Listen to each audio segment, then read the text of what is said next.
namhlanje ndifuna ukushumayela ngomoya oyingcwele. Hallelujah. Ndifuna namhlanje ukushumayela ngomoya oyingcwele. Because ngokusekufikelele ixesha lokuba siqonde okokuba kwakusesiphi isizathu sokuba uThixo uYesu wethu athi andiyi kunishiya nizinkedama. Kufikelele ixesha lokuba sibone okokuba kubaluleke kangakanani na ukuba uYesu angasishiyi sizinkedama. Seziphi izinto ezibalulekile kakhulu esidinga ukuzikhathalela ngenxa yalo muntu wathunyelwa ukuba azosigcina. Unumber 1 esiqala kuye, siqala ekwazini ngaye umoya oyingcwele uba uza kanjani. Ncwadi yesenzo chapter 2 verse 38. Uteke uPetros kubo, guqukani nibhaptizwe nonke ngabanye egameni lika Yesu Kristu ukuze nixolelwe izono namkele isipho somoya oyingcwele. Sifumana okokuba ekubeni sithe asazenza lukhuni inhliziyo zethu, ekubeni sithe savuma sakuba siliva ilizwi likaThixo, saguqukela entandweni kaThixo, sisuka entandweni yethu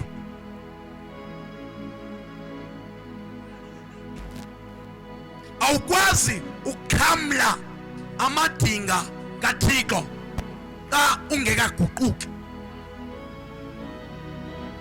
Hallelujah. Ukuze wamkele kumadinga okanye kwizinto uThixo athembise ngazo abantwana bakhe, kufaneleke ukuba enhlizweni yakho ube nokuguquka kwindlela yentando yakho, ubuyele kwindlela yentando kaThixo. Hallelujah. Ngokuke siva uPetros uthetha eshumayela esithi guqukani nibhaptizwe nonke one by one, nibhaptizwe egameni lika Yesu Kristu. Uthi xa nithena guquka nabhaptizelwa egameni lika Yesu Kristu, okokuqala nizoxolelwa izono.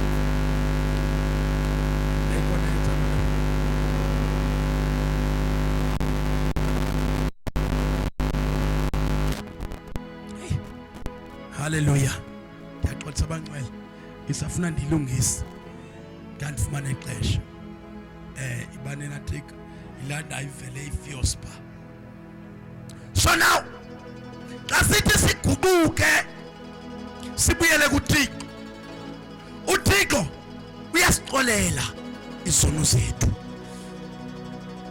Uthi ke akuba esixolele izono zethu asikwe imfesana, abe nokusithanda ngokungenamlinganiselo, ade asiphe isipho somoya oyingcwele. So utata umoya oyingcwele ungumuntu ongumoya, njengoThixo ongumdali wento zonke.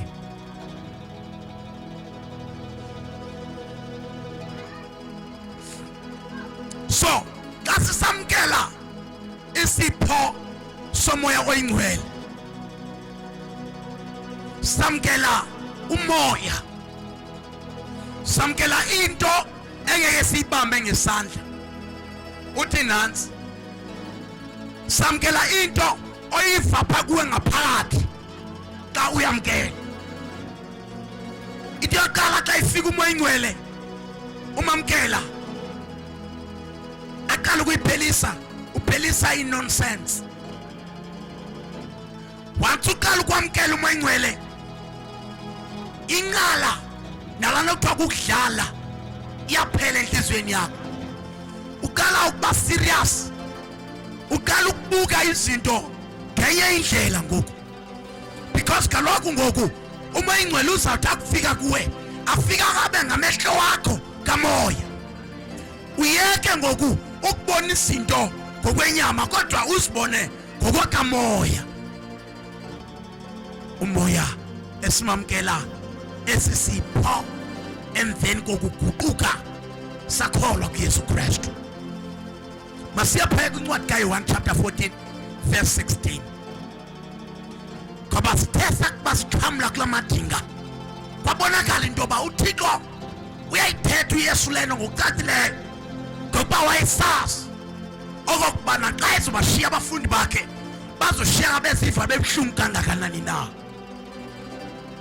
Uthi phaa kwincwadi kaYohane chapter 14 verse 16, uthi mna ndiyaqala kubawo aze aninike omnye umthetheleli ukuze ahlale nani khona phakade.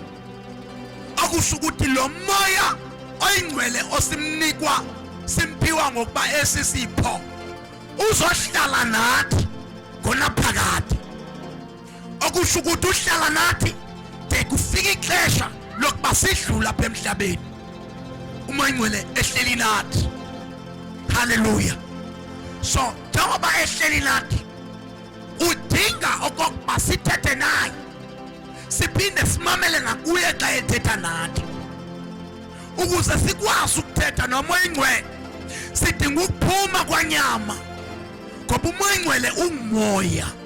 Abantu abahleli kwanyama abakwazi kumva, bathi ze bakwazi kumva bangene kumoya. Hallelujah. Bakuba bengena kumoya, then bayakwazi ukumva umoya ingcwele xa ithetha nabo, naxa ibalumkisa, naxa ibaxelela izinto emabangasenzi nezinto emabazenze, ngokuba behleli kumoya. Hallelujah. Masiveke okokuba umoya ingcwele ingaba nguye yedwa na lo olapha ngaphakathi kwethu. Ndithetha ngengaphakathi lethu njengoba umoya ingcwele esamkelwa. Ingaba samamkela yedwa na? Hayi, kaloku samamkela uYesu kuqala. Kwela xesha besiguquka samkela uYesu, saze safumana saxhamla, safumana igunya lokuba sibe ngabantwana bakaThixo. Xa sijonga phaa kwincwadi kaYohane chapter 1 verse 12, apho ithi khona ke bonke abamamkelayo wabanika igunya lokuba babe ngabantwana bakaThixo, ke abo bakholwayo kwigama lakhe. So sine authority yokuba sibizwe ngoba singabantwana bakaThixo. Hallelujah. Then xa siphinda sifuna uva okokuba umoya ingcwele uYesu siyakwazi umamkelana ngenhliziyo xa ilizwi lishuyanyelwe, kodwa kunesidingo sokuba sithethe ngomlomo xa simamkela. Kodwa loo nto siyifumana yona phaa kwincwadi yabaseRoma chapter 10 verse is 9, apho sifumana khona imbangi yokuba funeka sivule umlomo xa simamkela uYesu Kristu. Sifuna uva isizathu sokuba sivule umlomo, because sivile ukuba xa uthe wakholwa uba negunya lokuba ngumntwana kaThixo. Kodwa ke ngoku ingaba ngeyiphi lento yenziwayo kula mabandla wensindiso, umuntu kuthiwe makame phaa, kuthiwe makaphakame isandla athi ndiyawamkela uYesu njengenkosi nomsindisi? Siyifumana phi loo nto thini? Siyifumana lapha kwabaseRoma chapter 10 verse 9. Ithi phaya kuverse 9, ngokuba xa uthe wamvuma ngomlomo wakho ukuba uyinkosi uYesu, wakholwa ngenhliziyo yakho ukuba uThixo wamvusa kwabafileyo, wosindiswa. Kuba umntu, kuverse 10 ithi, kuba umntu ukholwa ngenhliziyo ukuze abe nobulungisa, 2 avumeke ngomlomo ukuze asindiswe. Yo ndayithanda le ndawo. Now sifumana iziqingatha ezibini ngoku. Le nto ithetha into yokubana xa ilizwi likaThixo lithethwa then inhliziyo iyakwazi ukuba ikholwe, kodwa ayipheleli ekuthinini funeka ukholwe ngenhliziyo kuphela, funeka uvume nangomlomo ukuze usindiswe. Haleluya. Njengoba sihamba nje sisindisiwe ngoba kaloku simvumile ngomlomo wethu. Haleluya. Bake bathi abanye abantu ayisuka sisazi into thina into evela phela uma kuthiwa kwamkelwa uYesu ivela phi loo nto leyo ayisuka ezinkonzo zanamhlanje ziyaxhaka. Ayizonkonzo zanamhlanje zasikho kwangela xesha kwakusabhalwa iBhayibhile uYesu uyamkelwa. Njengoba senivile pha kwincwadi kaYohane chapter 1 verse 12 uYesu uyavunywa ngomlomo ukuze usindiswe. Ngoba ukukholwa oku kwenza into yokuba ube nobulungisa emehlweni kaThixo. Then xa uvuma ngomlomo loo nto ibangela uba usindiswe. Haleluya. Now apha siyakhona siyakulenda okokuba ingaba umoya oyingcwelelo oyena msebenzi wakhe ezona zinto efanele uba siziphawule siziqonde kakuhle ngomoya oyingcwele zeziphi. Then masiyeke phaya kwincwadi kaYohane chapter 14 verse 23. Verse 23 ithi phaya ku verse 23 waphendula uYesu wathi kuye, ukuba umuntu uyandithanda woligcina ilizwi lam, wothi ubawo amthande size kuye sihlale naye. Ivake ngoku ngoku kusekusiza ngoku uThixo uyise ngoku umdali wezulu nomhlaba uza ehamba ngoku nabantu noYesu bazohlala apha ezimpilweni zethu. Kwelo xesha umoya oyingcwele naye naku apha kwezimpilo zethu. Loo nto ithetha into yokuba kune-Trinity kaThixo esithi xa siyibala nguThixo uyise, nguThixo unyana, nguThixo umoya oyingcwele. Bonke abo bantu bobathathu bangumoya. Hayi bangcwele bayintoni abantu? Bayintoni bangcwele? So njengoba bengumoya le nto ndifuna siyiqonde kakuhle bangcwele. Njengoba bengumoya le nto ithetha into yoba xa sifuna ukuphilisana nabo fanele nathi siphile ngokomoya. Yo haleluya. Xa sifuna ukuphilisana nabo aba bantu nathi masiphile ngokomoya ngoba aba bantu bangumoya. Haleluya. Masiqhubeke sive ngoba uYesu lithi iBhayibhile wayekhona apha emhlabeni ephila, wayehamba ngeenyawo eshumayela indaba ezilungileyo ephilisa nabantu. Lithi iBhayibhile akho sifo wayengasiphilisi, kodwa kunabantu abathi ke ngoku wafa uYesu njengabanye abantu. Akukho nto ukuba kuthiwa kukho uYesu ngoku uYesu naye wafa njengabanye abantu, kanti uYesu yena wayevele enguThixo unyana waziswa emhlabeni ukuba abe njengomntu, kodwa wabe engengomntu, kodwa waziswa ukuze afane nomntu. My God, aphile njengabantu so that anqobe zonke izinto ezoyisa abantu, so that abantu abakholwa kuye ze boyise. Haleluya. Lithi iBhayibhile ngubani ongaloyisa ihlabathi ingenguye lo okulowo waloyisa ihlabathi. Haleluya. So now make siyeke ngokufutshane ndifuna sive into yokubana uYesu ngoku ungumoya, akaseyiyo laa nyama wayeyiyo kwelaa xa wayeshumayela. Ngoku ungumoya ukusukela uba waqala uvela kwelaa xesha wayevukile kwabafileyo ehamba eshumayela abafundi bakhe ebaxela uba ndivukile, hambani yoshumayela ndicela uba ndivukile kwizizwe zonke. Ngoku now funeka sifumane i-final proof yokuba nyhani uYesu ungumoya. Incwadi kaYohane chapter 14 incwadi yabasekorinte, incwadi yabasekorinte besibini. Ndifuna nje ngokukhawuleza phaya andifuna uthatha ixesha elide because it is time to know the Lord that we worship. Hallelujah. What about 2 Corinthians chapter 3 verse is 17. Verse 17. What about 2 Corinthians chapter 3 verse 17. Iti pha verse 17. Inkosi ke inguye umoya. What about 2 Corinthians chapter 3 verse 17. Iti pha inkosi ke ingumoya. Apho ke akhoyo umoya wenkosi kubakho inkululeko. Hallelujah. Kuba inkosi ke inguye umoya. Now siva ngenkosi yethu Yesu ngokuba ingumoya.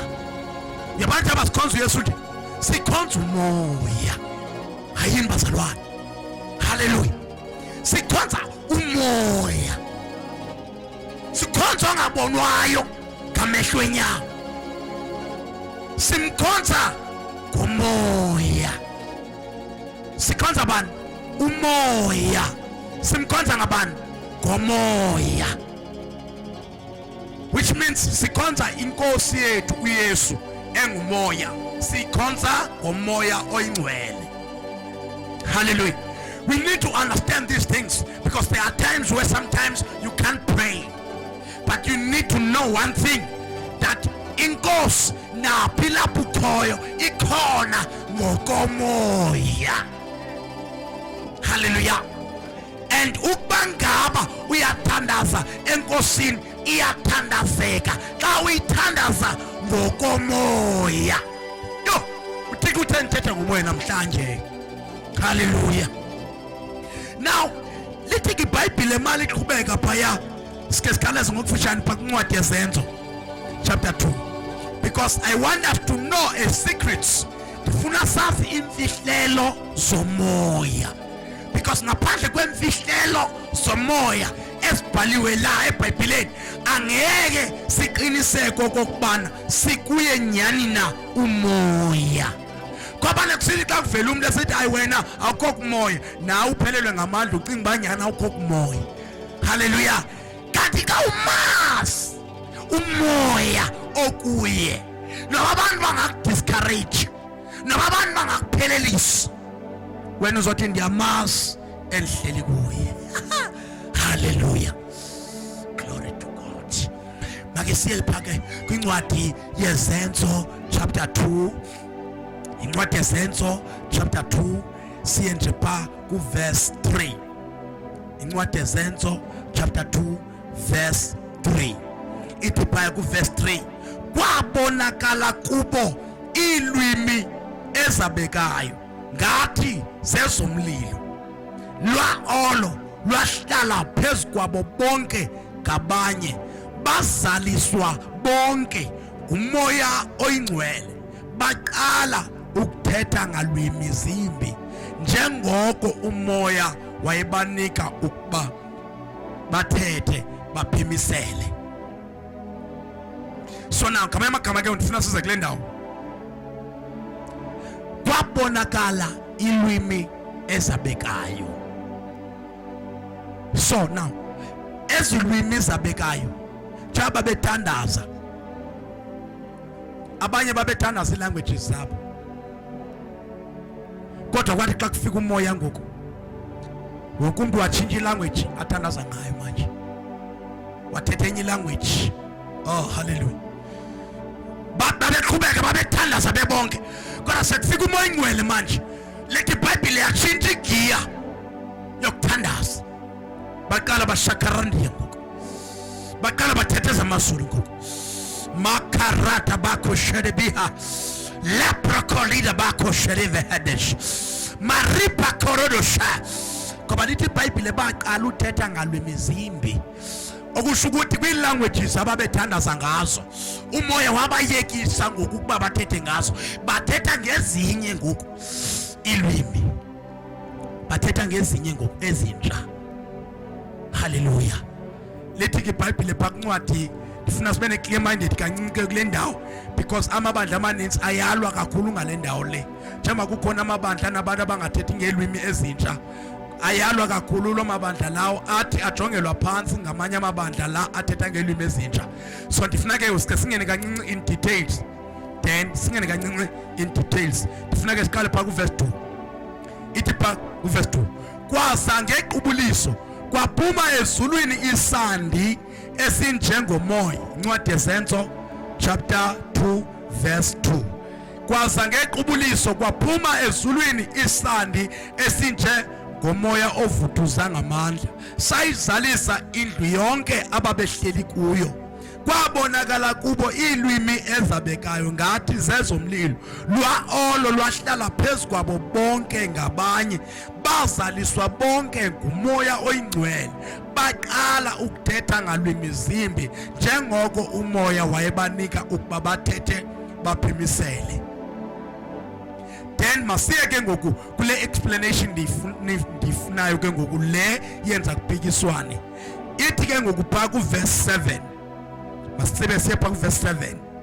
Ithi phaa kuverse 7, bathi nqa ke bonke bamangaliswa, wathi omnye komnye, kanene aba bonke bathethayo asingomaGalili na? Kutheni na ke ukuba sibeve nje sonke ngabanye bethetha ngezakoma wethu iintetho esazalelwa kuzo, thina maParthi namaMedi nama-Elam, nathi simiyo kwelaseMesopotami nakwela kwaYuda nakwelaseKapadoki, kwelasePonto nakwelase-Asiya. Sona kubalwa ke ngokuphaya ezi languages babezithetha.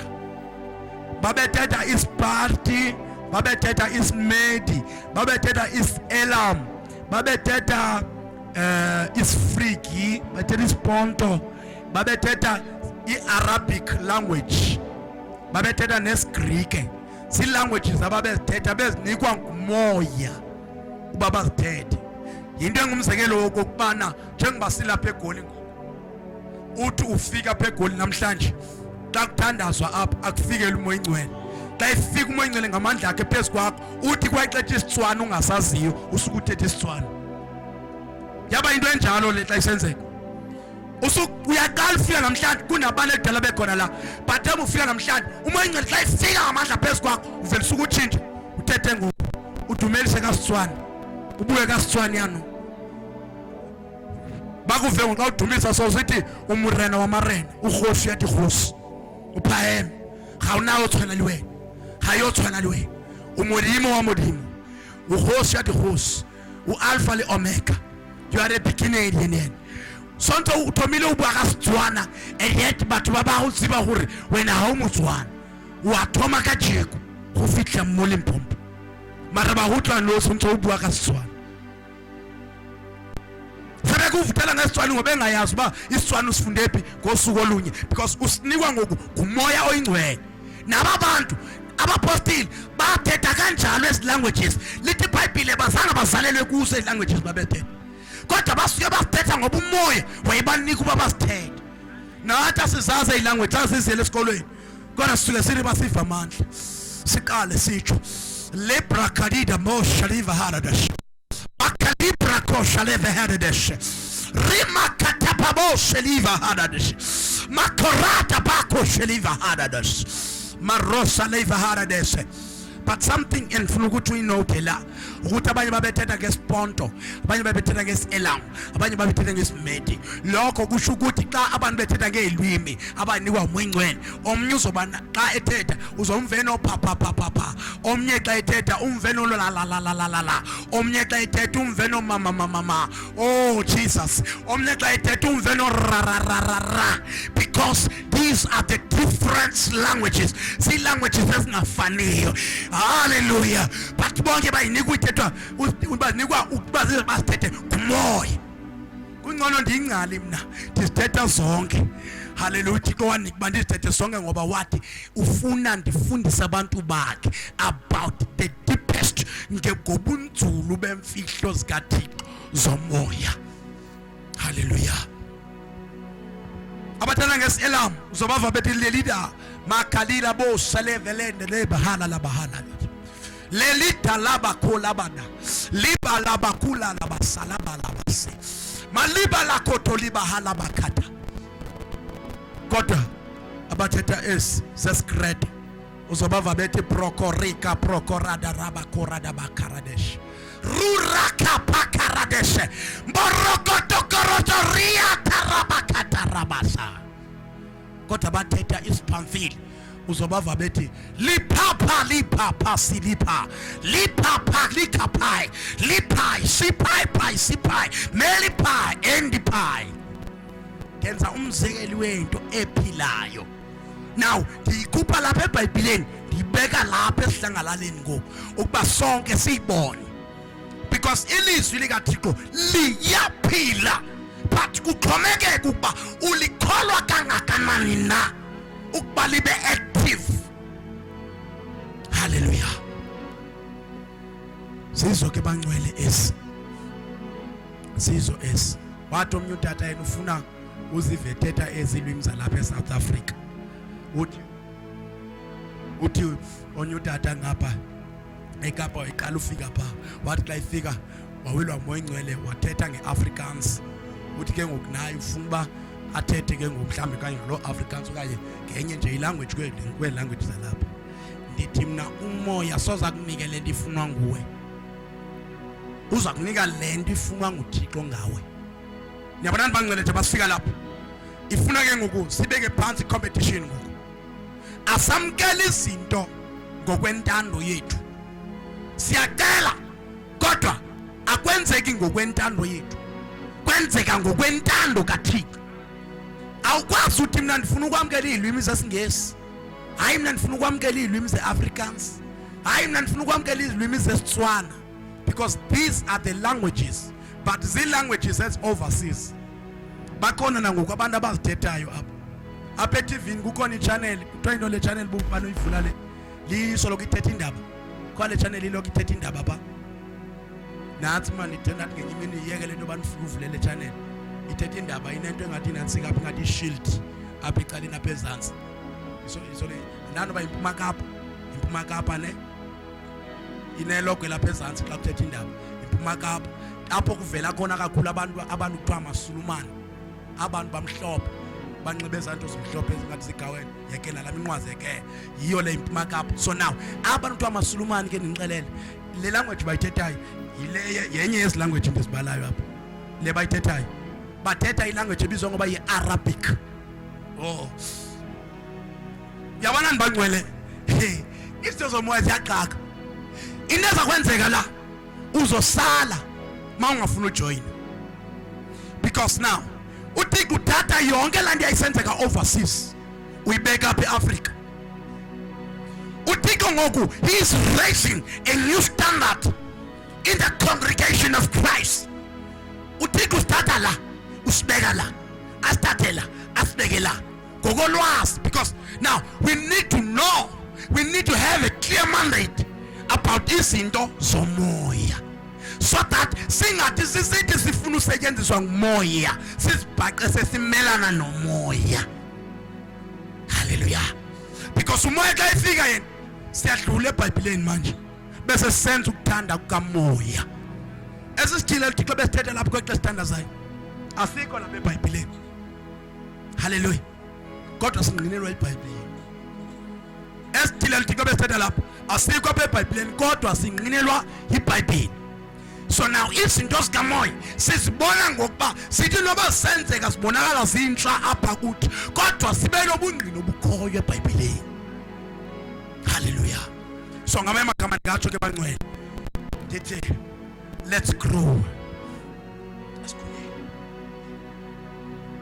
Asibhekeni phezulu manje. Ungasavumi nento le ezokuphazamisa. Ungavumi, because sometimes it depends ukuthi uyavuma na ukuphazanyiswa. Then xa uvuma ukuphazanyiswa uzophazamiseka. Ungacimba futhi uThixo uzokuprotecta, because uThixo ukuprotecta kwicala lezinto zobumnyama. Then kwicala lezinto ofanele uba uzikhathalele ezigain yakho njengomntwana kaThixo unike ukuba makube iduty yakho ukuba usikhathalele. Iyo laa nto athi phaa kwincwadi yeNdumiso chapter 1 verse 1, hayi uyolo lomntu ongahambiyo ngecebo labangendawo, ongemiyo endleleni yaboni. Laa nto ithetha into yoba wena funeka ungami endleleni yaboni, funeka ungahlali embuthweni yabagxeki, funeka unonelele umyalelo kaYehova. uThixo akangcwele uthe izokwenziwa nguwe, uthe xa usenza loo nto uzoba noyolo. Haleluya. Uthe ke uYesu xa bethetha notata uNikodimo ngenye imini wathi umoya uphepheza uthanda khona. Sometimes so expect into yoba kothethwa le nto uyifunayo, umoya uthetha le nto ayifunayo, then kudingeka into yoba abantu abafuna uncedwa nguThixo bamamele le nto uThixo ayithethayo, bayisebenzise xa befuna ukwamkela le nto uThixo athi bayayamkela xa beyimamele. Haleluya. Make sibaleke ke ngokufutshane siye phaya kwincwadi yeSenzo chapter 1 verse 8. Sisuka ngoku chapter 2 siya chapter 1 ngoku. Chapter 1 verse 8. Because I want us to have a clear mandate about spirituality. Izinto zomoya sibona singakwazi ukungena kakhulu nje emoyeni kungenxa into yoba there is no teachings about the spiritual things. Kanti ukuze sihambe kwi-dimensions zelizwe likamoya sidinga ukuthetha ngezinto zomoya.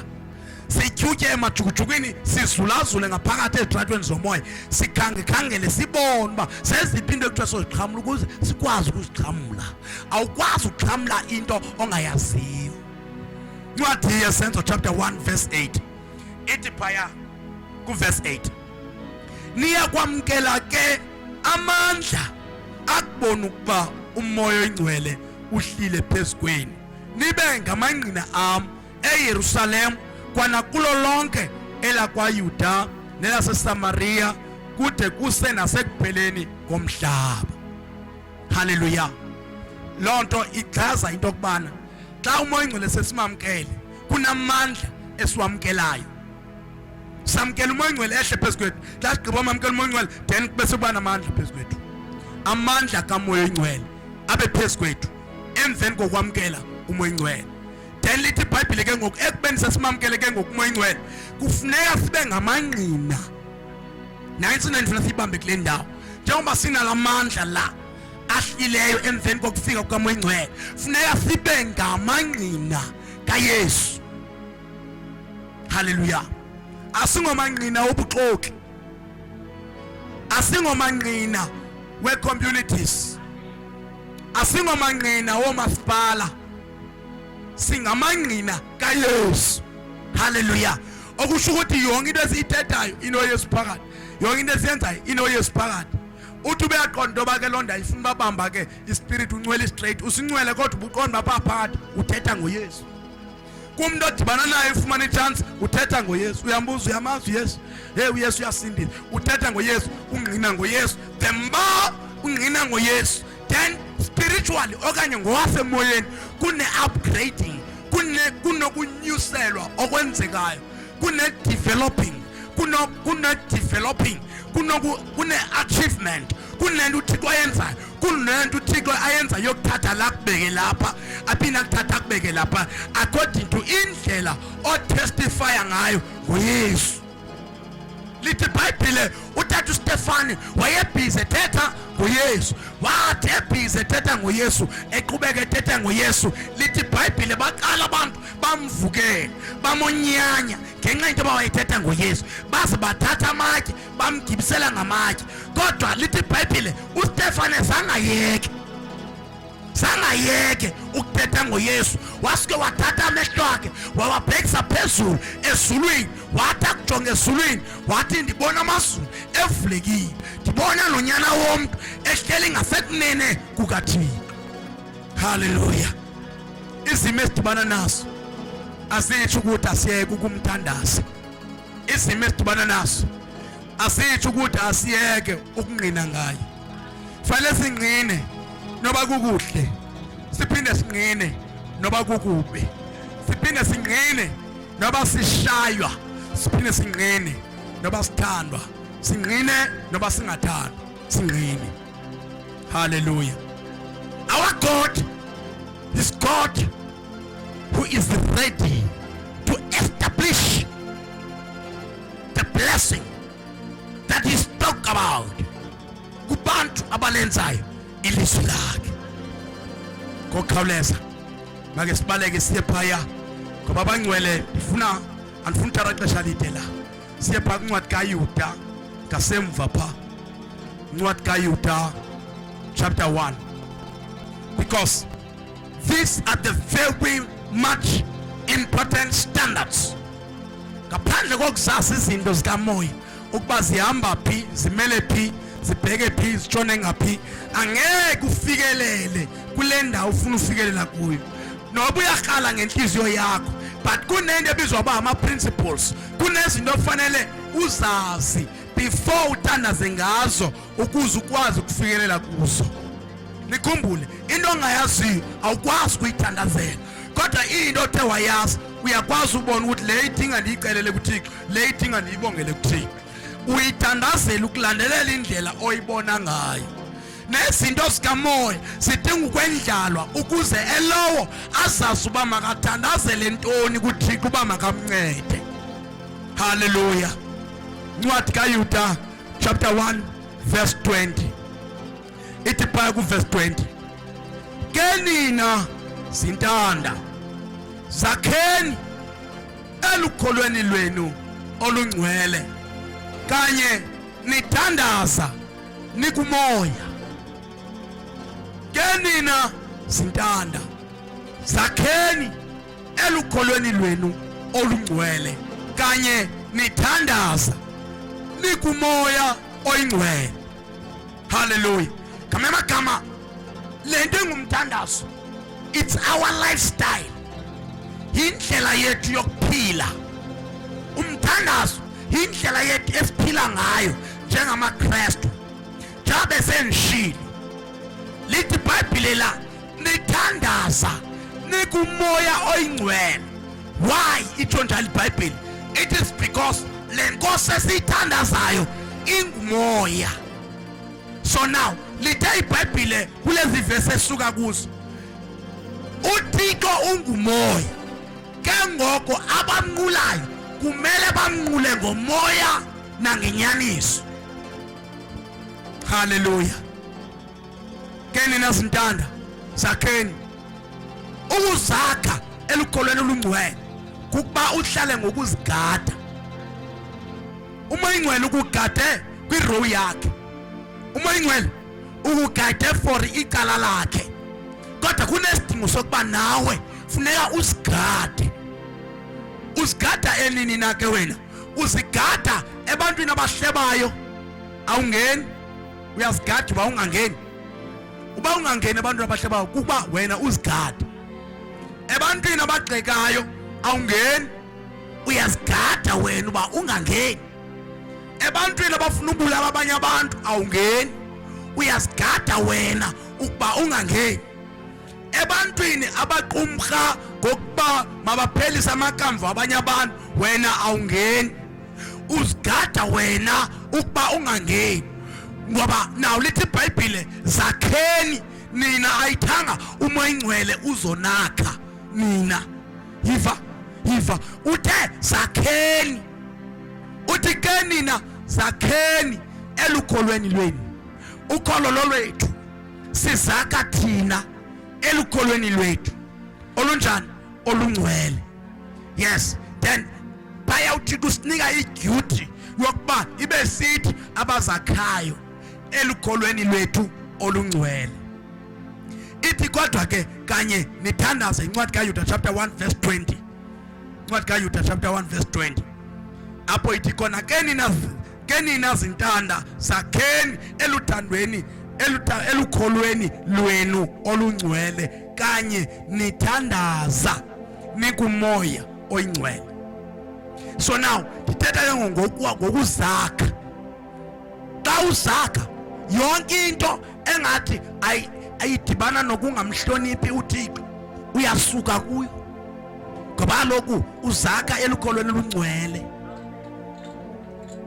Uzakha elukholweni olungcwele. So now into ibona ingathi ayihlambulukanga awufuni uba mayidibane na, because wena uzakha elukholweni olunjani bangcwele? Uzakha elukholweni olunjani? Olungcwele. uzakhe elukholweni olungcwele. So ukuzakha ke elukholweni olungcwele kukubana ugade noba intoni engathi inokungamhloniphi uThixo uzinxweme. Uba ungqini kumphoxa mshiye, okanye ithe mfondini kukhona into endiyilibeleyo ndiyabuya ungaphindi ubuye. Ubaleka ntoni ke ngoku? Ubaleka laa nto inokungamhloniphi uThixo. Ngaloo ndlela leyo uyazakha elukholweni lakho olungcwele. Akuthiwa ngumoya ingcwele ozosakha elukholweni lethu olungcwele, kuthiwe sithi emasizakhe elukholweni lethu olungcwele. Qha ke ngoku yatsho yathi kanye nithandaza nikumoya oyingcwele. So ngamanye amagama umoya ingcwele fanele kube yipoint okanye kube sisitulo sethu. Yiva yonke into oyenzayo uyenza ulapha.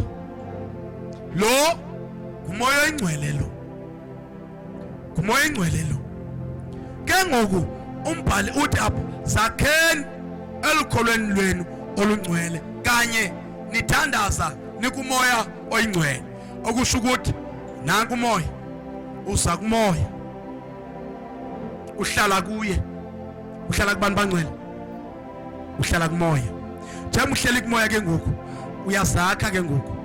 Andithi ubani uhamba ungena sedorobhini ubheka nasemsebenzini mhlawumbe uhleli nomakhelwane mhlawumbe nezitya zakho, kodwa kusalayo ukubani ukumoya.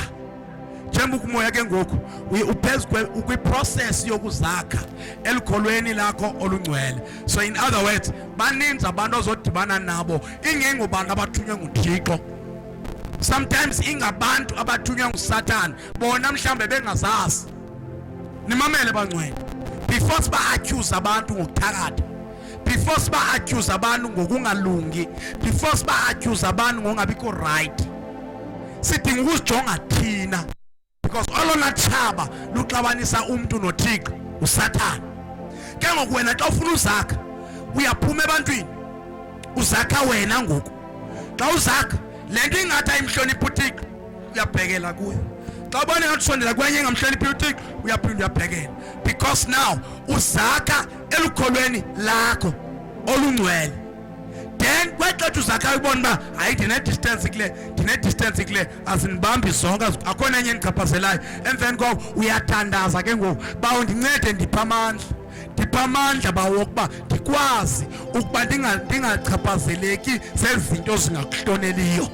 Uthi bawo ndincede bawo ndifihlwe ndikhusele, ndiyembathisa amandla wakho, ndiyembathisa inkazimulo yakho, ndiyembathisa umlilo wakho, ukuze zonke ezi zinto zizawumotsha ubungcwele bam singakwazi ukusondela kuwo. Uthandaza ngoku ukumoya oyingcwele. Hallelujah.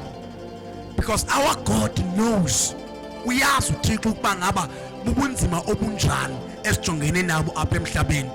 But into ebalulekileyo ayikho kubana kuthiwe wena uxabisa ubunzima esikubo emhlabeni. Into ebalulekileyo kukuba wena wenza ilizwi likaThixo. Noba uyaqonda noba lento awufuni ukuyenza, kodwa uyenze ngenxa into obuqonda ekugqibeleni uyarhalela ukungena ezulwini ubudle ilifa ubukumkani bukaThixo. Ulenze ilizwi likaThixo. Uba ngabe uyabona uba ukwazi ulenza, uzithandazele, ucele nami ndikuthandazise, ngoba kaloku ufuna into yoba xa usifa apha emhlabeni uzungene ezulwini. Yiyo le nto lithi iBhayibhile zakheni elukholweni lwenu olungcwele, because ubungcwele bobu sizongena ngabo ezulwini. Hallelujah. Ithi ke ngoma ke siyapha kwiZenzo chapter 5 verse 32, sorry. Incwadi yeZenzo chapter 5 verse 32. Ndifuna sibe clear mandate about izinto zomoya. Sometimes sithi uThixo efuna ukusiphakamisa, singaphakamiseki ngoba sinzima, sisindwa zizinto zomhlaba. Hallelujah. Sithi xa sithetha ngomlomo siphumile ezintweni zomhlaba, kodwa izenzo zethu sibonisa uba sisekwizinto zomhlaba. Incwadi yeZenzo chapter 5, incwadi yeZenzo chapter 5 verse 32 egameni lenkosi. It's very much important.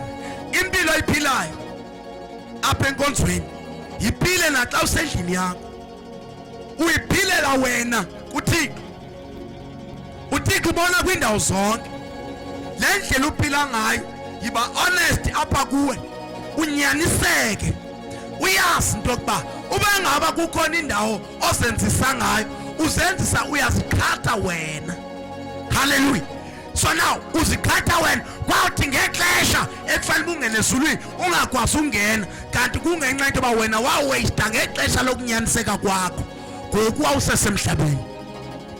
Ithi phaa kwincwadi yesenzo chapter 5 verse 32, saye singamangqina akhe ezo ndawo thina kwanomoya oyingcwele awamnika abo bamvayo yena uThixo. Now ngumpostile ucacisa kubantu xa ebashumayeza okokuba thina singamangqina akhe uYesu. Wayethetha ngoYesu uba thina singamangqina akhe ezo ndawo zenzekileyo empilweni yakhe, esiva ubunzima, bembetha bemkhahlela phansi, bemenza into engento, bemthifela ngamatye, bade bamxhoma emthini wehlazo. Thina singamangqina wezo zinto. Ithi singamangqina ezo ndawo thina. Uyive kulaa ndawo kwanomoya oyingcwele awamnika abo bamvayo. Then ke ngoku xa esithi kwanomoya oyingcwele uthi uYesu abathi balive baligcina ilizwi lam, mna ndaye ndiyakucela kubawo aze abanike omnye umthetheleli, umoya wenyaniso. So umoya oyingcwele uThixo umnika abantu abamvayo.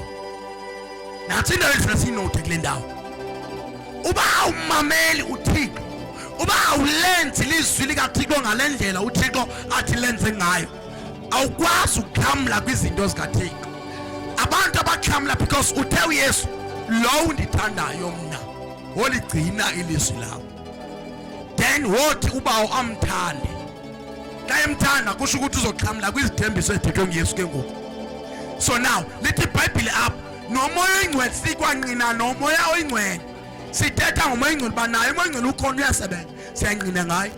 But kuthiwa uThixo unika umoya oyingcwele abo bantu bamvayo. Unika abo bantu bamvayo. So bangcwele ndifuna ukuthi kule ndawo masimveni yena, masingavani thina, singamamelani thina, simamele yena. Ngiyabona njengoba ukhola umuntu apha phambi kwenu ngokethetha, funeka isuke kuninto ethi ndiyamazi lo muntu uthetha apha nguNtlaninge. Mayisuke loo nto leyo. Uba ngaba loo nto ihleli uyazi into yoba nguSathana lo, ufuna uba suyamkela uyisebenzisele into uyiva apha namhlanje, because uSathana usebenza ngendlela ezahlukahlukeneyo esenzela into yoba abantu mabangaxhamli kwizinto uThixo bathembise ngazo. Hallelujah. So namhlanje uthi ke ngokuThixo umoya oyingcwele umpa abo bamvayo, okusho ukuthi isixhobo sokuba sikwazi ukufumana zonke izinto uThixo asithembise ngazo kukuba simve uThixo. Ukumva uThixo kukubana sithi ezi zinto sizivayo ezwini lakhe sizigcine. Uba iBhayibhile lithi ligcine lento, uyigcine lento. Uba ngaba lithi iBhayibhile suka kule nto, usuke kule nto. Noba ungathanda ukusuka, kodwa ngenxa yento yokubana ufuna ukuxhamla kwizinto uThixo athembise ngazo, usuke. Hallelujah. Usuke. Ake siphinde siye phaya kwincwadi yesenzo chapter 4 verse 31. Ndagqiba kwelokuba ndizobana ndithetha ngokwama-verses nama-chapters, because xa ndithetha le nto ngomlomo kuphela abantu kuba nzima into yoba mabayamkele, bayive into yoba ayiphumi emntwini, iphuma kumoya. Then wathi uThixo wena hamba according to the scriptures ukwenzela into yoba u-explaine kakuhle zonke ezi zinto, kube kungekho mntu onokwazi ukumelana nawe ngoba izizinto ezisezwini. Hallelujah. Ncwadi yesenzo chapter 4 verse 31. Ithi phaa ku-31, bakubona ukuba bakhungile, yazanyazanyiswa indawo ababehlanganisene kuyo, bazaliswa bonke ngumoya oyingcwele, balithetha ilizwi likaThixo ngokungafihlisi. Hallelujah. Xa ungumntu okuthandaza uba more connected nomoya oyingcwele, because xa uthandaza wenza into yomoya, kwanyama yikho into yokuthandaza. Hallelujah. That's why bayitwaleni soze uve kuthandazwa pha. Kulo ufika nje adonsa icase yakhe, kulo ufika adonsa isingle yakhe, akubikho umthandazo. Lento yade yangena nasemisebenzini ngoku. Nasemisebenzini sometimes thola komnye umsebenzi akusathandazwa xa ungena kuzosetyenzwa. Kuvele kungene emsebenzini qha kuphela. Kanti uThixo befana ukuqalwa ngaye. So now lithi ke ngoku iBhayibhile lapha. Mighty Jesus. Lithi iBhayibhile xa sifunda apha kwincwadi yasenzo chapter 4 verse 31. Bakubona babakhungile. Umthandazo wokukhunga ngulamthandazo niwenza nibambene ndawonye. Nibe nisenza isikhungo. Ukuthi uthi xa nisenza isikhungo nizaqiniseka ngento ba lento niyithandazayo anikwazi niyayithetha. Xa nithandaza alithi bawa ke khama lika Yesu waseNazaretha babona amandla bawongcwele. Hayi anithandazi lo mthandazo. Umthandazo niwenza xa nikhunga nidibene ngabazalwana nisithi bazalwana make sikhungeni. Asizikwenza umthandazo wenza ukukhunga sawukhunga. Then xa nikhunga nithi bawo oyingcwele, bawe egameni lika Jesu. Nithetha in a normal level. Niyathetha anithandazi. Niyathetha ngoku. Na ugqiba ntoni icacise izinto uThixo nifuna into ba makazive ezinizicelayo pha kuThixo. Lo mthandazo ngilomthandazo ukunceda kakhulu naxa uwenza uwedwa endlini yakho. Uvala icango, ubuyise ifestile, uvale curtains, kube sebumnyameni. Uthethe kuThixo wakho semfihlekweni. Lithi iBhayibhile wothi uThixo bona emfihlekweni akubuyisele kuhleni ngempendulo obuyicela. So kukukhunga oku but apha kuthethwa ngokukhunga kwebandla. Cela ni note. Cela ni note le ndawo. Lithi iBhayibhile pha ku verse 31. Bakubona, ayithi bakubona, ayithi akubona. Ayithi akubona ithetha ngumuntu omnye. Ayithi bakubona ba, ayithi ba ithetha ngabo. Bakubona ukuba bakhungile. Yazanyazanyiswa indawo ababehleli uve. Akuthiwa awayehleli kuye. Kuthiwa ababehleli. Kutsho ukuthi babelibandla bedibene kulaa ndawo. Ababehleli kuyo, ababehlanganisene kuyo. Babehlanganisene ke le nto siyenzile ngoku kukuhlanganisana oku. Thema sidibene apha nje sizohlanganisana egameni lika Yesu. Then lithi ke ngoku iBhayibhile ngenxa yaloo nto bazaliswa bonke. Xa ithi bonke alithi wazaliswa yena. Lithi bonke, xa ithi bonke kusho ukuthi bonke abantu bakuloo ndawo bazaliswa nguMoya Oyingcwele. Balithetha, ayithi walithetha ilizwi likaThixo. Ithi balithetha, ithi ba ibonisa abantu abaninzi balithetha ilizwi likaThixo ngokungafihlisiyo. Ene ndawo ndifese kuyo ke ngoku yile ndawo yokungafihlisi. Xa wenganyelwe nguMoya Oyingcwele musukufihlisa. Ithethe inyani kaThixo nokuba umuntu oyithetha kuye mhlamba akayivumi. Kodwa ithethe injengoba injalo. Ngaloo nto wozelwa kokulungileyo. Ngoba lithi iBhayibhile bakuba bekhungile zazanyazanyiswa. Zazanyazanyiswa. Bakuba behlanganisene beqhubeka bekhunga. Hallelujah. Sasanyazanyiswa indawo ababehlanganisene kuzo. Kutsho ukuthi kwathi kwaba kunyikimo lomhlaba ngenxa yesikhungo ababesenza. Hallelujah. Ngenxa yesikhungo ababesenza kwakhona unyikimo lomhlaba. Sasanyazanyiswa indawo ababehlanganisene kuzo. Okusho ukuthi xa sihlangane kanje isikhungo esenzayo sipowerful ngendlela emangalisayo. So now lithi ke ngoku iBhayibhile lapha ndifuna eyona ndawo ndifuna sibambe lapha. Ithi ke ngoku balithetha ilizwi likaThixo ngokungafihlisiyo. Nawe musukufihla.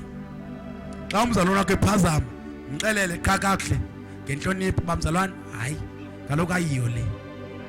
Hallelujah. Ndiyakuxelela yokusikelela uThixo nyani. Uke wayenza loo nto because umoya wohananiso, umoya wokwenzelelela uqalela kulaa nto okuba uthi woyika uba makaphoxeke.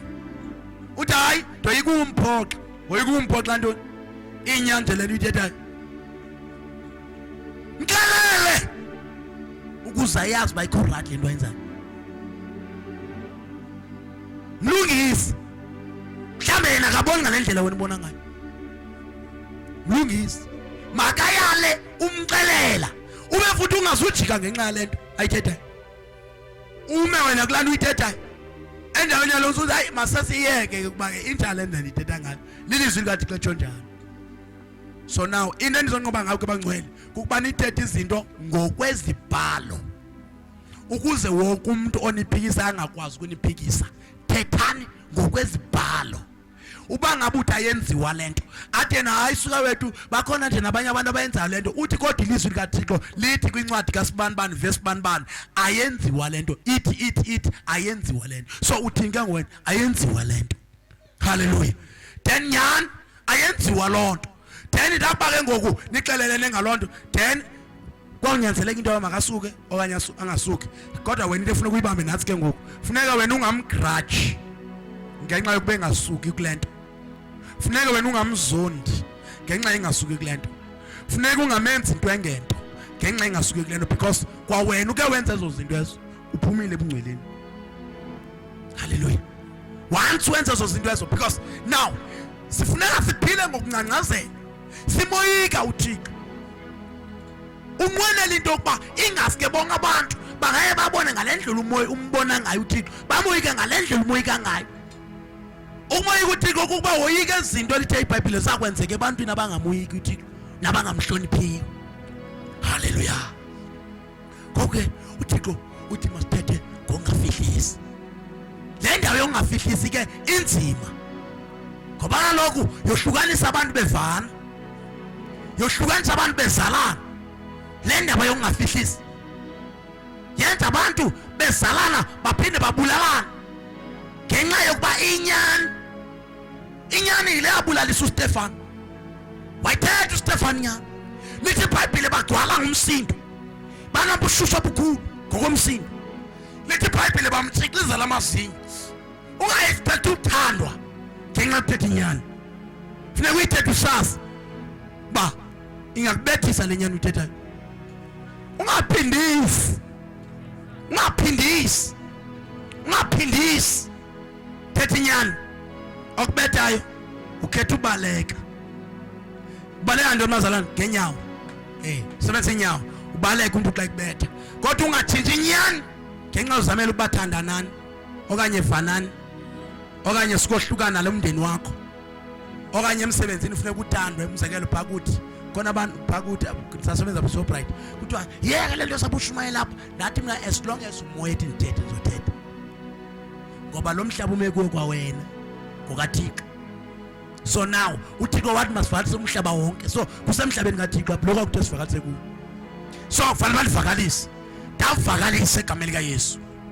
Kodwa kwenzeka kwakwayele kenxe lokuba mandixoshwe kwakhuyele kenxe lokuba mandixoshwe ndathi senzanye uxoshwa andaxosheka ngoba wathi xa esithi uErismas ngumlungu libhuru eligokeleyo phaya eli-site manager lasithi mandigxoshwe xa kubana ndiyagxoshwa wafowunelwa ndisithi mna ndizohamba wathi yena mandihambe ndibuye ngomso ntsotha ndithi andizuhamba ngokomthetho xa nindigxotsha ningenzangani fanele uba ndithi xa ndiphuma phaa imali yam bese niyibhethe.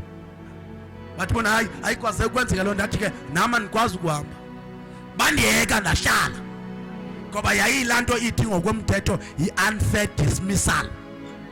Yilaa nto kwakuthiwa yi-unfair dismissal. So that's why ndandingafuni ukuhamba. Hallelujah. Ngamanye amagama abangcwele ungalindeli uba uzothandwa ngabantu xa uthetha inyani. Ungalindeli into yoba inyani iza kwenza ebantwini abantu bakuncumele. Abantu bangakubulala bakubulalela inyani kodwa funeka uyazi inyani kubalulekile ukuhlala kuyo.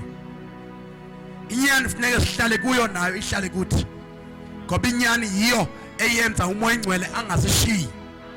Once ugcwala amaqhinga ugcwale ukubala imenemene ugcwala ukwananisa umoya ingcwele uyakushiya uqhubeke usithi wena moya ingcwele umthandazo uthi hayi ndiyamva kanti akaseko wahamba ngoba inyani wavele wena wayithatha wayibeka phansi kwenyawo.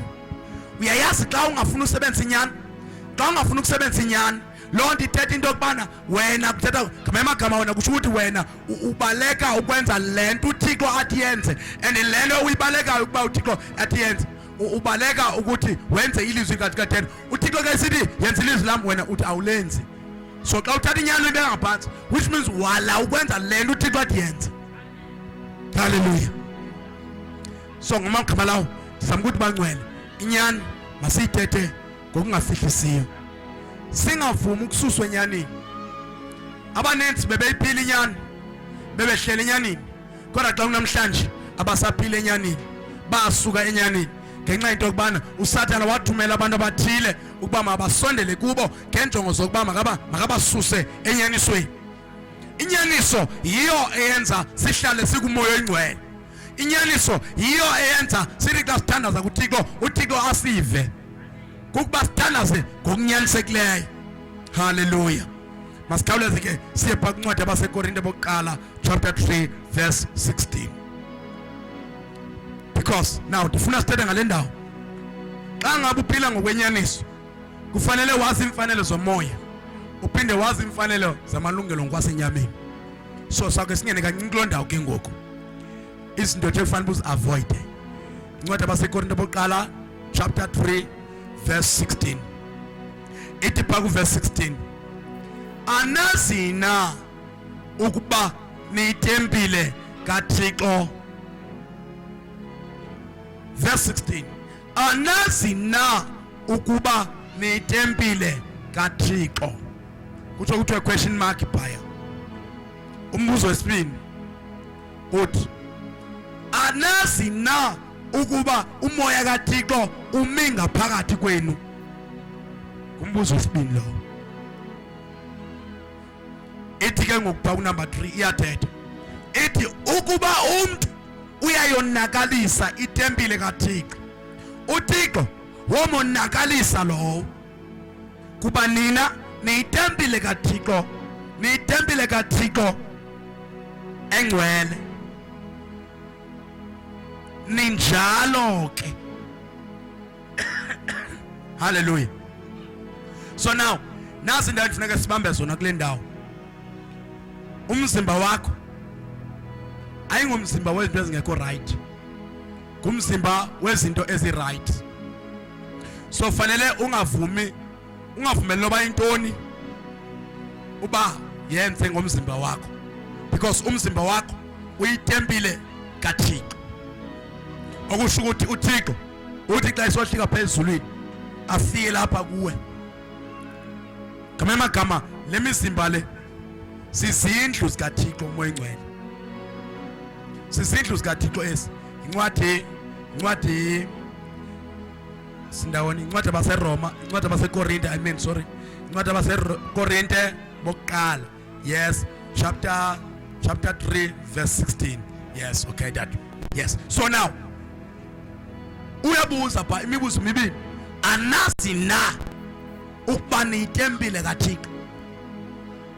Okusho ukuthi uba ubungayazi uba uyitempile kaThixo, fanele uyazi ngokuba uyitempile kaThixo.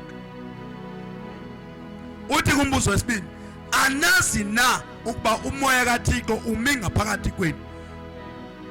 Okusho ukuthi uba ubungayazi ngaphakathi kwakho uba kumoya oyingcwele, ukumoya oyingcwele apha phakathi kwakho. Njengoba ke uniyitempile kaThixo, ithi xa uqhubeleka pha ukuba umuntu uyayonakalisa itempile kaThixo, uThixo womonakalisa lowo kuba itempile kaThixo ingcwele. Ninjalo ke. Umuntu uyayonakalisa itempile kaThixo, uThixo uzomonakalisa lowo. Abantu bahotshayo bangumahotsha pha edorophini bonakalisa itempile kaThixo. Ngaloo nto uThixo uzobonakalisa. Bayosinda xa bathe bathi xa kushuyanyelwa bazuzwa lilizwi kaThixo bakholwa. Batsho bayeke uba bahotshe ke ngoku, batsho babuye baze kuThixo ke ngoku. Uba balambile bacele kuThixo, uThixo aveze umuntu ozoveza icebo lokuba mabafumane into yotya. Okanye uThixo asuka bapha umsebenzi basebenze bakwazi ukuzisebenzela, bohlukane nokumosha itempile kaThixo. Ngoba xa beqhubeka beyimosha itempile kaThixo, noThixo uzobonakalisa. Yo, eyibangcwele ijulile le ndaba. ijulile le ndaba kamoya ihamba long distance ijulile kakhulu lento ithetha into bangoku funeka sifunde indlela yokuziphilisa siziphilise ngaphandle kweziyolo zomhlaba ngoku uba kuthiwa mhlambe ubutshaya mhlambe lelo kuthiwa sisniff khona abantu batshayela kuthiwa sisniff ubutshayela kuthiwa sisniff banuhogela yona ngempumlo okanye ubani uyithatha ifaba emlonyeni uyigqule ndeva ke abantu abayitshayo bathi xa uthe wayigqula inhloko yakhe ibadizi andiyazi andikayiva haleluya ndava kuthi inhloko ibadizi umothi itemple kaThixo ngoba kaloku kusophela babudizi uzophinda uyikanuke futhi kuphinde futhi uphinde ugqule futhi phinde uzivedizi uyaqhubeka wena umothi le temple kaThixo kuba ingasebenzi ngalendlela uThixo afuna uyisebenzisa ngayo haleluya ukana abanye abasebenzifikile enkosini baqhubeke athi umuntu hayi kaloku mina lento esisniff mina bethu nayi ndiyacela uThixo abondixolela shem mina ndikagugiselwa yiva hayi mina ndiyacela shem uThixo mina ndikagugiselwa ndiyacela uThixo mina ndikagugiselwa hayi apha kwaThixo agugiselwa abangcwele ndicela uyithetha le ndawo apha kwaThixo agugiselwa khayi benzekayo umuntu uyayeka yes agugiselwa apha kuyayekwa cha haleluya namantombazana xa isamkela uYesu andithi mina hayi ke umantombazana ke ngoku nenicela uThixo anigugisele ke anigugusele umjolo hayi andithi uThixo uzanigugisela umjolo hayi ndicela uba amantombazana ke ngoku niyayeka ujola baloku abantwana banoYesu abajoli bathi bayongena emshadweni bashada umshado ongcwele umshado ohlambulukileyo umshado omhle umshado abantwana bamkele uYesu bathi belapha phakathi bona baqethe omnyahlabelela lapha itsintaba khangela bana qewula ngapha itsintaba ayipheleli lapha iworship team le ubana qewuli o yakhe u0 bana qewuli u0 wakhe iva bana egalata itsinta kanti ukhay points manje yena ehlabelela lapha akahlabeli behlabelele ukhi points zoba ufuna uthandwa kakhulu i-o yakhe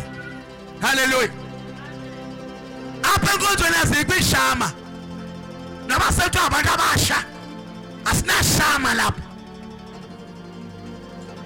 hayi ndifuna uba mhle mhle ndibonakala ntoni Thixo bethanga akubona bethe uThixo akakubona abaye bathi bafake amaciko kuthiwa ngobhutinqwethe kwala maciko kuthiwa ngobhutinqwethe ngisagqima basehamba baneyithi ihloko kancinci ba ashukume haleluya so wabuthingi mother ufaka obhutinqwethe uthi yena uzoncwasa uqhwethwa apha enkonzweni bona ayidibani bangcwele ayihlangana thina siyitempile kaThixo awunalo nelungelo lokuthi uzoqhophoza impumulo apha qhophoza impumulo itempile kaThixo le uyimosha baye baqhophozelwa imini baye baqhophoza apha enkabini hayi wethu sisitayile uyashaya ifashion okunuka omosha itempile kaThixo apha uthi ifashion yantoni uThixo betha umhlanga umhle kangaka usathana lo akhatha abantu babona ingathi ababahlanga akho umuntu ngemhlanga iconfidence yobuhle mamelani bangcwele iconfidence yokuba sibahle yathathwa ngusathana yantshontsha usathana kwela xesha wayehenda Adam noEva that's why abantu xa bemile ngabazithembi yabona nje umuntu mayemile nje akazithembi mama xa emile bani inhloni ingathi azifihli phambi kwabantu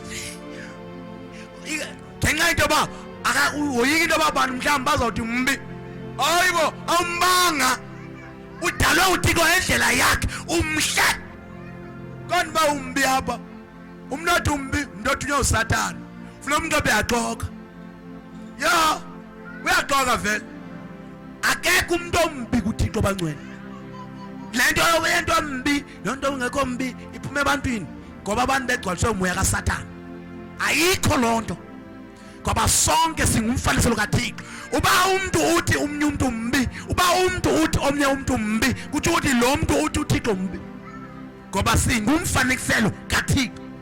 Yo, siyitempile kaThixo ongcwele.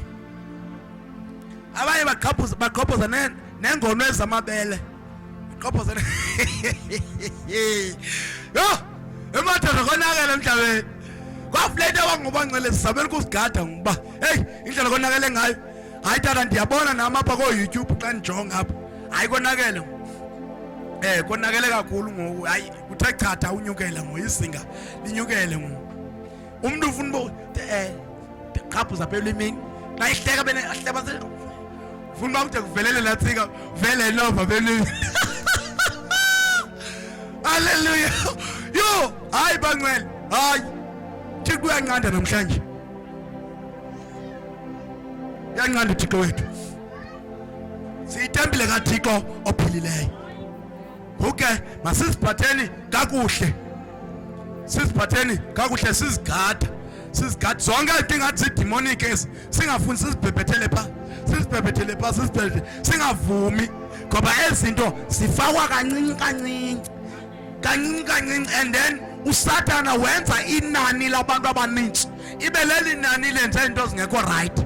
So that aba bambalwa bangazithembi balento bayenza yiyona inyanzekileyo. Hallelujah. So masihlaleni kule ndlela ivangeli sayiva ngayo, siyigcine sihlale kuyo injengoba injalo. Hallelujah. Make siye ke ngokubangcwele ngokufushane ke ngoku sendiyaqedelela egameni nabantwana bami ndiyaqonda ba nabo sebelambile kaloku ngoku egameni lenkosi.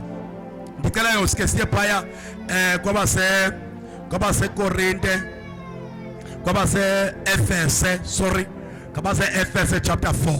Make siye phaya kwaba se Efese chapter 4. Ndifuna ngokubangcwele uThixo simqonde kakuhle, nomoya simqonde kakuhle, nezinto ezomhlaba siqonde kakuhle, enze basiyazi into esidibanayo nayo nento esingadibaniyo nayo. Incwadi yabase Efese chapter 4 masiye phaya ku verse 30. Incwadi yabase Efese chapter 4 verse 30. Egameni lenkosi. Ngoku lento yezinobs yade angena ngoyangena semajideni. Amajita ngoku now afake ezinobs. Amajita ujita uthi udibane jita ifake inob ngapha nangapha. Isogqiba ufaka amajini amaninzi grid. Kodwa xa ihamba khonco ingazizamfenza kudala. Khonco kuba eza ngoyingathi asafana amajini. Vese ingavakali noba ihamba phandle. Kanti ezazalidala uyive ingangena lapha eyadini. Uyive kwawo nathi khonco zisiza yiyo leyo. So naba bangoku abafana mamelani ke ndinixelele. Into edala into yoba zonke ezo zinto zenzeke, it is because kunomoya kaJezabele, unina wezifebe.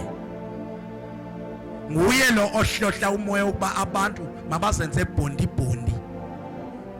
bazibona ingathi abayiyo le nto ifanelekileyo, ngoba efuna kube khona into ezithile ezizawukwazi uba namathela zikaSathane abazothi bezama uphuma kuzo bangakwazi uphuma kuzo ngoba kunezinto eziyi-product kaSathane abazisebenzisayo.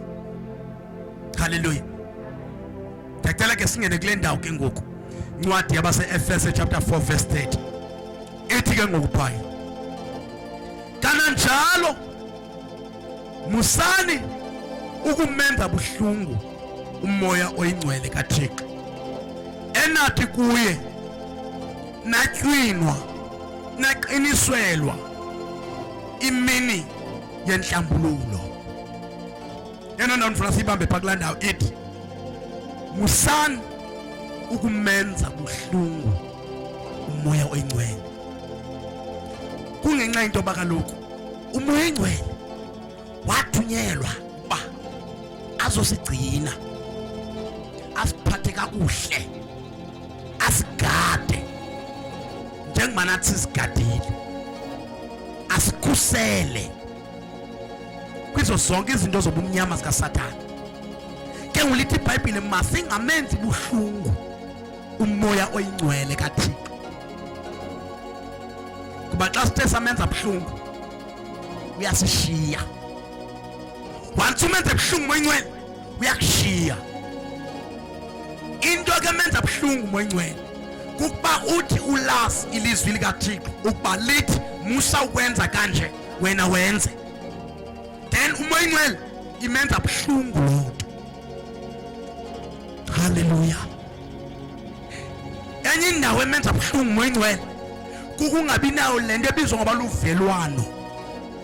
Uba uyabona nanku umuntu uhluphekile, wena unayo indlela yokumnceda kodwa ungakwazi ukumnceda lo muntu, umoya ingcwele uba buhlungu.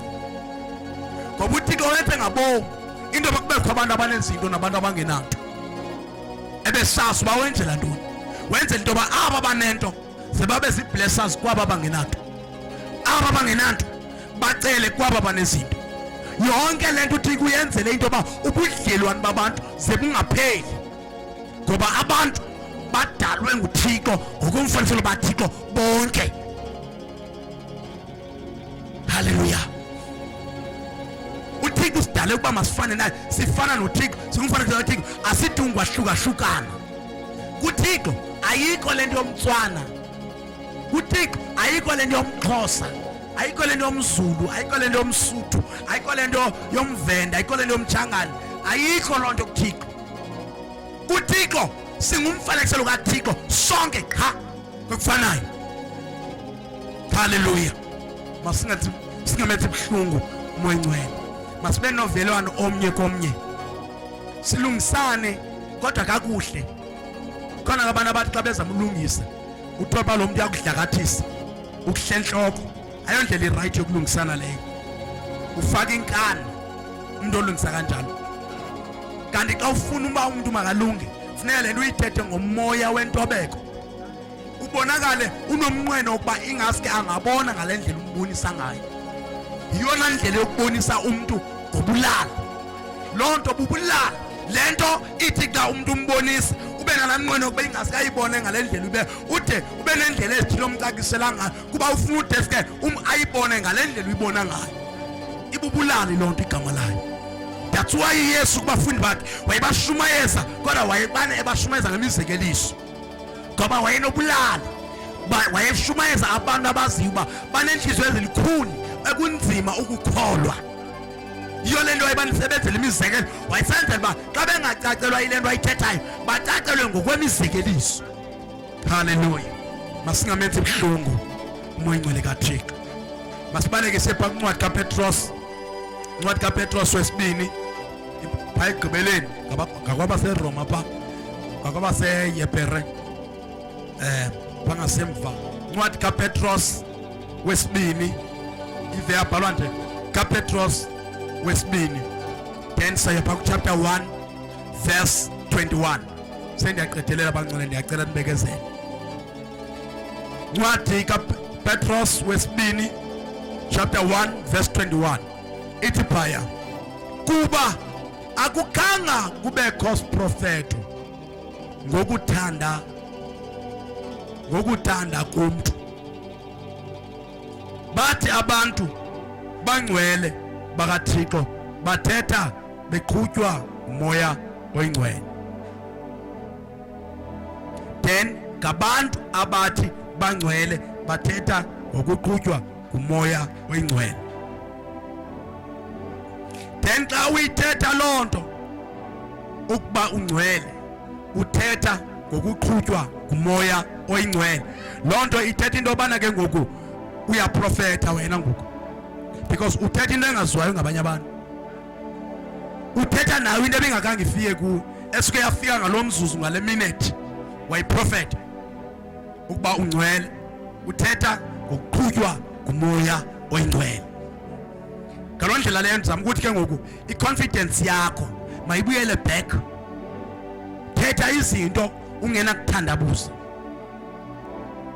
Uba ngaba le nto uyithethayo uqiniseka ngayo, yeke ungayithethi, because once uyithetha ube uthandabuza wonile kuThixo. Noba ngubani othi athethe into ethandabuza wonile kuThixo. Kodwa noba ngubani othi athethe ekholwa le nto ayithethayo, eyiqonda le nto ayithethayo, lo liyenzeka ilizwi lakhe. Leli gama ke ngokulesiprofeto lithethwa apha. Haleluya. Kunzima kuyi-understanda leni indawo, because isiprofeto asizi ngokuthanda kwabantu. Abantu bangathanda into baba prophet kodwa umoya athi suba prophet. Abantu bangathanda basuba prophet athi umoya ba prophet. Hallelujah. So is prophet asithethe lento ithandwa ngabantu. Now ndifuna ni understand bangcwele i-importance okanye ukubaleka kwesiprophet sikamoya oyingcwele.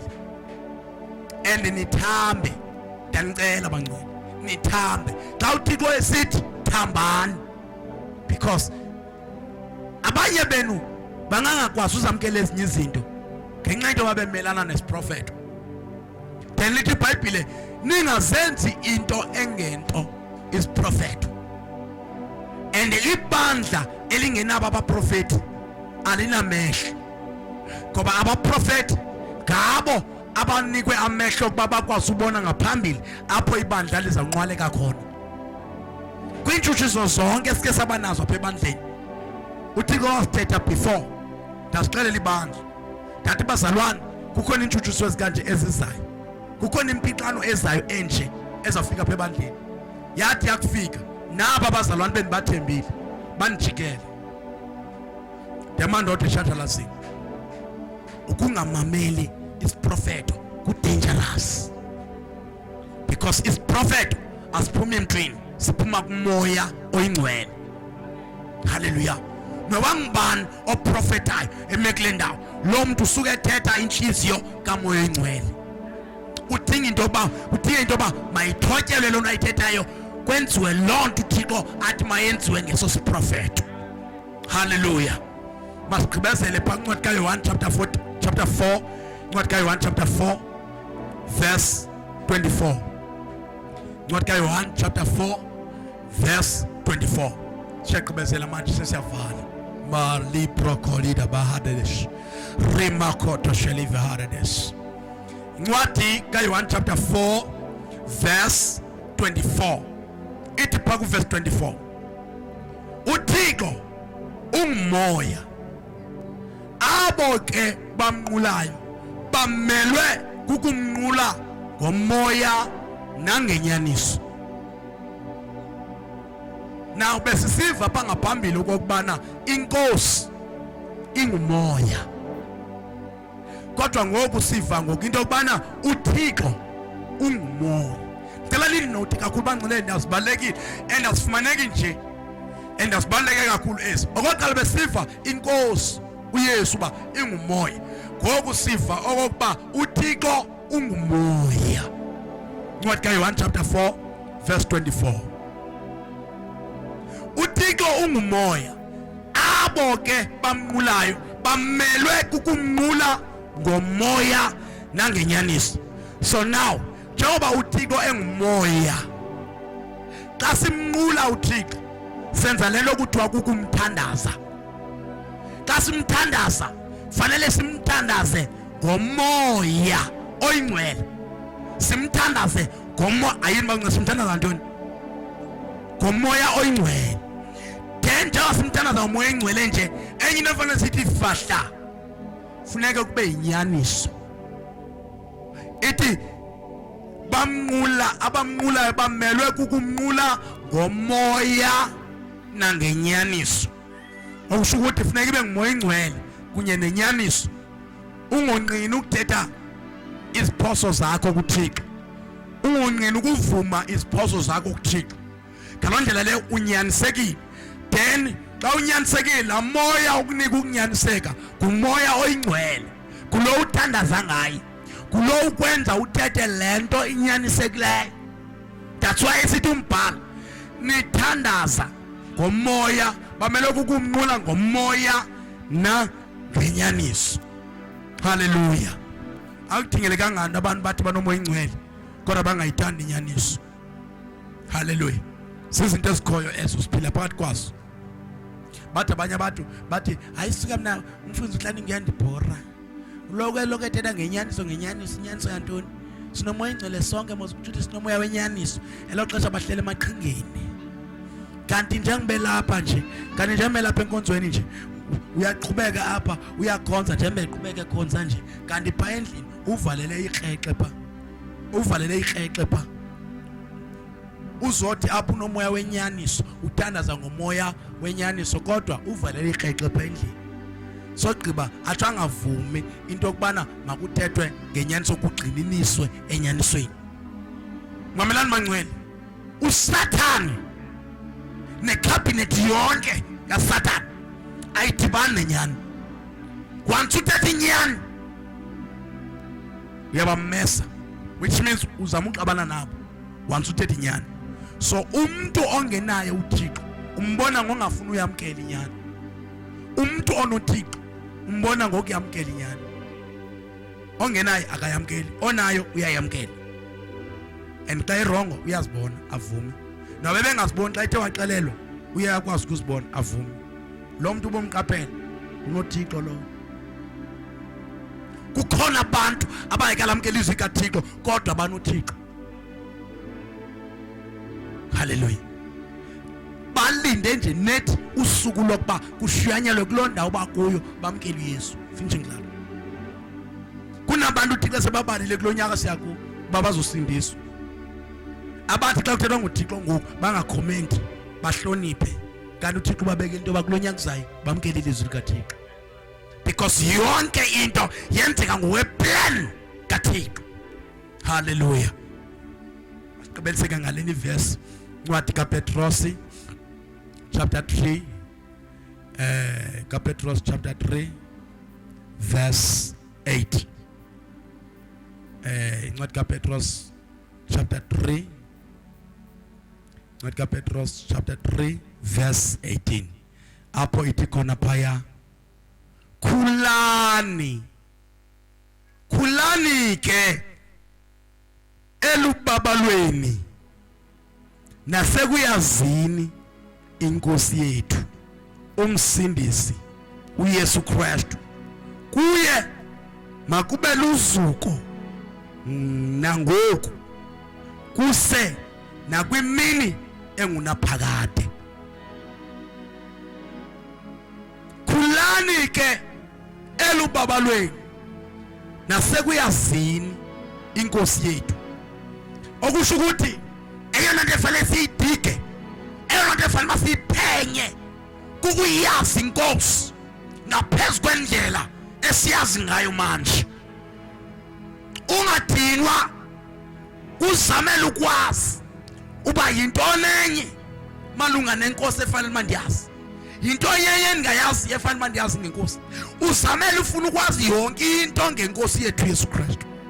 Because ngenxa yento basesafumana olulwazi lithi iBhayibhile xa ithe wabonakala nathi siyofaniswa naye. Hallelujah. Ithi siyakuma sigwebe kunye naye izizwe zonke. Akabonakala into kuyiyo esiyiko kodwa xa ithe wabonakala siyofana kunye naye. Kuye yedwa olilitshela mbombo elamiswayo elacekiswayo ngabakhibala wamisa ukuba ke ngumgwebi phakathi kwabantu abafileyo nawabaphilayo. Bayothi ngelo langa nathi sesikile esulwini simkhonza uNkulunkulu emhlabeni. Babuzane masulwini ngobani abanye. Bayila kuphendula ilizwi lithi ngabasuka emhlabeni phakathi kwaimbandezelo nentshutshiso. Ngabanqobileyo singabanqobi njengoba sikulowo wanqoba ingcwaba wanqoba ukufa namhlanje uyaphila ukuze nathi siphile ngonaphakade. Cela sonke simene ngenyawo nje sibonge egameni lenkosi. Wabafela bonke ukuze iminyaka abayiphilayo sebangasiphileli bona kodwa sebaphilele yena. Nathi namhlanje ebukhoneni bakhe siphilela yena. Noba uSathane engathandi basimphilele kodwa siyamphilela. Noba amadimoni engathandi simphilele kodwa siyamphilela. Kuye yedwa namandla, kuye yedwa nakukusenta sibe yiletha uThixo afuna sibe yiyo. Kwathi kufuneka kude ukusinikezela kuye, ukusinikezela kuye, ukumlandela. Uthi noba ngishutshiswa kodwa somlandela.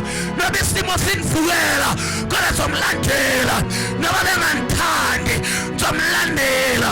Noba noba benethindwa ngento zomlandela, noba niyela kuhla zomlandela, noba bengiqalekusile zomlandela, noba bengangithandi. Hallelujah. Hallelujah. Now it is that time. It is that moment. It is that time where we need to give the praise unto God. It is that time. Manje isikhathi esifikile, isikhathi sokumzwisa ngaphandle kwabheka izimo esibhekana nazo. Kodwa simdumise, simphakamise, simgcwalise, ngoba nguThixo ongudala, ngoba nguThixo owadala izinto zonke. Sithi ngcwele yena, sithi uphakeme yena, ngaphandle kokubuka izinto amehlweni yabo. Kodwa sibona ngomoya, esithi loba isimo sikhona, kodwa singaboni isimo, sibone ngapha kwesimo. Hallelujah. Ake simbonge sonke. Baba, siyabonga egameni likaJesu waseNazaretha. Siyabonga Thixo wethu, ugcwele kakhulu, uphakeme. Akekho ofana nawe, uyinkosi ephakemeyo, ulidwala